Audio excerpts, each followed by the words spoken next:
When the ball dropped, ushering in a new decade, we were all hopeful for the future and felt enthusiasm for what 2020 might hold. Many of us had New Year's resolutions and things we had in mind for what we could accomplish. However, we are certain that none of us had written into our plans the reality of 2020. In January, we planned and held our youth symposium at the historic Strand Theater on the Marietta Square. We hoped to inspire youth and hosted a productive forum with speakers, entertainment, and we shared information on how to address bullying and keep each other safe from sex traffickers. We did not know how soon we would be entering an era of COVID-19 where virtual communication, learning, and social distancing would be vital to how we interacted with society. While our world was paralyzed by the pandemic, we soon would learn of a greater evil. The murders of Ahmaud Arbery, George Floyd, and Breonna Taylor began to mobilize Americans in an effort to combat the systemic racism that has been rooted in our society for more than 200 years. Mobilization came in the form of protests nationwide as outrage continued to grow. At each protest we attended, the NAACP and Youth Council made certain to take the outrage that we all felt and turn it into action by registering hundreds of new voters and recruiting new NAACP members.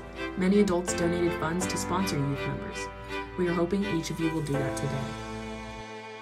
Rain or shine, we were determined to get the vote out.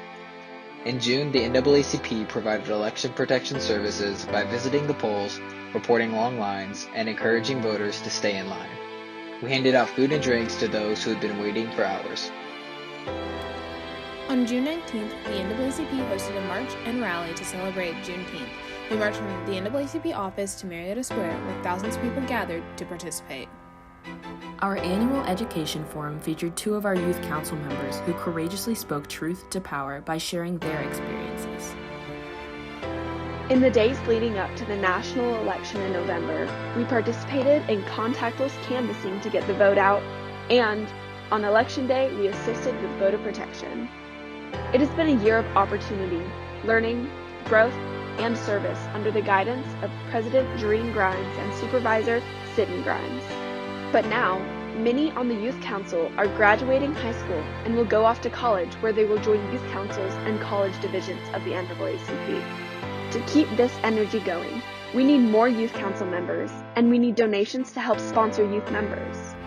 Please give generously and multiply your efforts by joining the NAACP yourself and recruiting a middle school or high school student to join the Cobb County NAACP Youth Council.